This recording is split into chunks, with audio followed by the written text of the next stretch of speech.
Welcome back to the county seat. Our topic today for a roundtable is going to be the bark beetle in general, in particular, the impacts it's had in southern Utah and the Dixie National Forest. Joining us today for our discussion is Kevin Mueller from the Utah Environmental Congress, and of course, Kane County Commissioner and former lumber industry employee, Jim Matson. Correct. Thank you for joining us. Good to be here. Good to be here. All right. So I'm going to start this with an observation, because obviously this is an issue. And I have actually had the opportunity of touring a forest back in the Great Lakes region that's owned by a Weyerhaeuser. It was one of the most beautiful things I've ever seen. It was lush, it was full, we saw deer everywhere. Of course, they were scrawny little things called whitetails instead of muleys, but they were all over the place. It looked extremely healthy. It was obviously highly managed because they grow timber there for a living.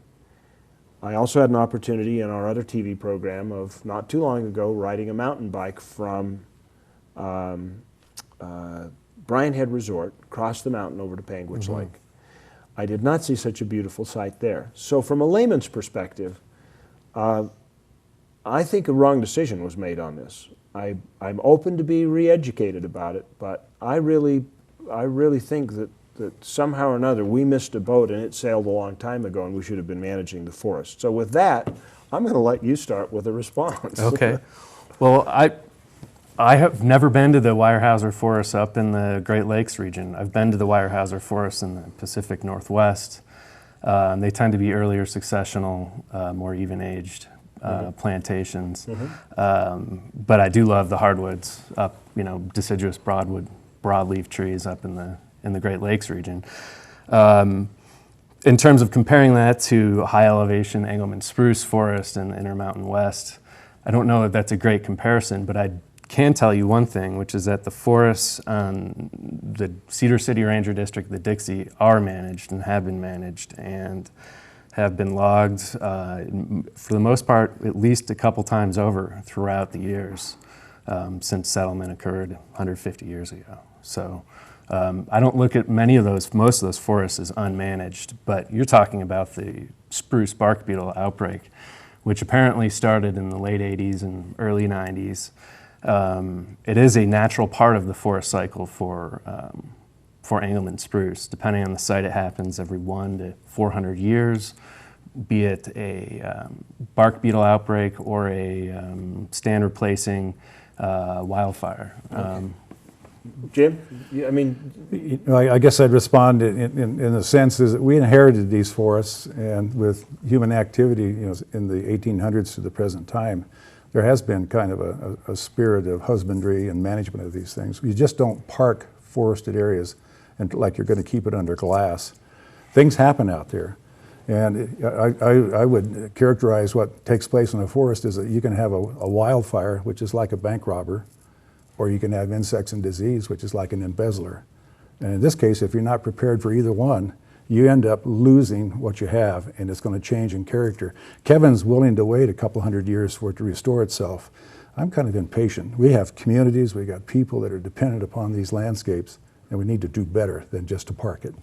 What would you do to better manage that forest? Obviously, we should have a decade ago, I'm sure from your perspective, gone after and aggressively challenged the bark beetle infestation and taken that wood out. But what would you do? Well, I'd say basically is that the Forest Service has the capable professionals in terms of its foresters or its other management specialties to be able to do this, but the question comes down to one of administration.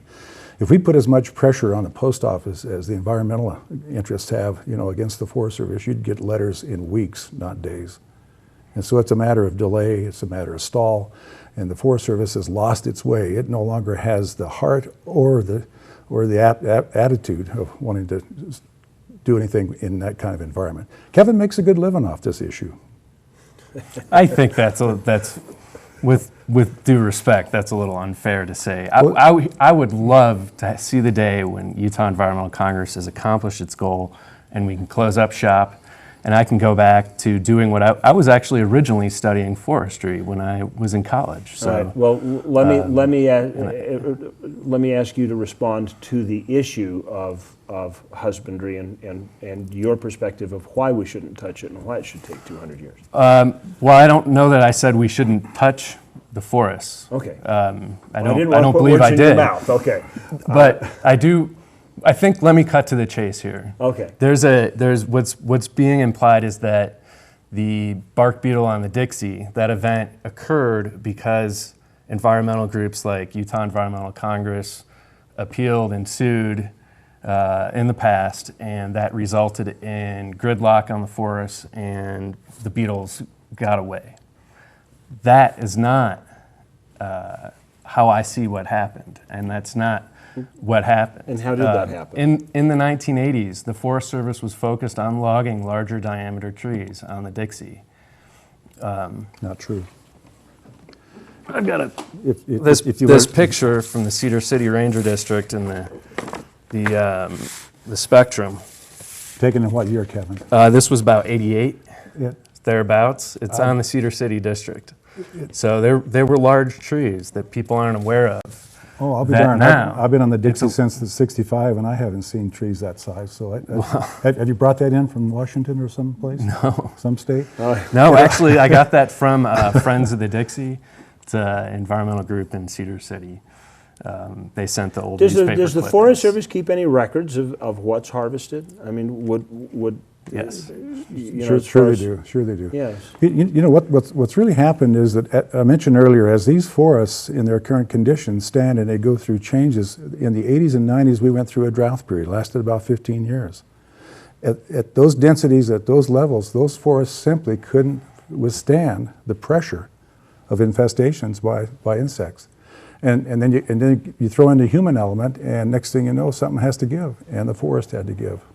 So the implication here is that if in the 1980s, the Forest Service was able to go in and do this thinning of smaller diameter trees up in the spruce beetle outbreak would not have occurred, right?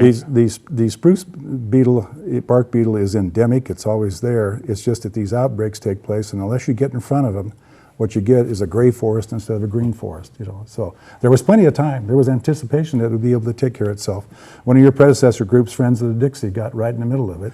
That was the Sydney Peak salvage. That's right, Right. and we harvested that and took those trees and logs out of there. In the meantime, our mills in Panguitch and Fredonia are shut down, and we had close to 500 families affected by this thing, unnecessarily, I might say. So I don't know of anybody that's going to be able to mediate this battle, but the entity that suffers the most is the forest and the forest ecosystem. And that does create an interesting perspective and point of view as to the impacts it has, not just on the forest itself, but what's around it. And I'm not sure we have enough time to jump right into that before we go to a break, but we certainly can discuss it when we come back. Okay. From the county seat. We're going to take our break just about 30 seconds early. We're going to add it to the other side when we come back, so stay with us. We'll be back with the county seat in just a second. What are the words that describe the perfect destination?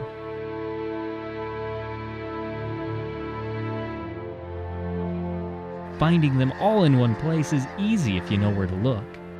Gather at Fillmore City with ATV enthusiasts for the annual National ATV Jamboree, June 20th through the 25th.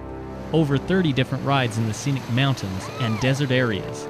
Pick your adventure in Millard County, Utah. In order for there to be adventure, there must first be a land that offers it. In order for there to be discovery, there must first be something undiscovered. It's time you discovered northeastern Utah's dinosaur lands, the trails, water, beauty, and history that have been 65 million years in the making. Take your journey to a destination where adventure is only limited by your imagination. Join us in Uinta County, Undiscovered Utah. St. George, Utah was recently named TripAdvisor's #1 travel hotspot, and travelers picked Zion National Park as the best national park. If you haven't planned your St. George or Zion getaway yet, visit atozion.com and find out why everyone else is already packing. Won't you come and play? St. George, Utah. Everything from A to Zion. How would you spend an extra day in Utah Valley?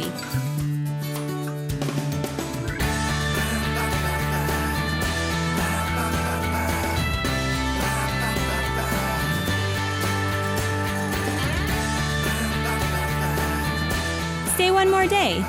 Visit utahvalley.com to make reservations. Utah Valley.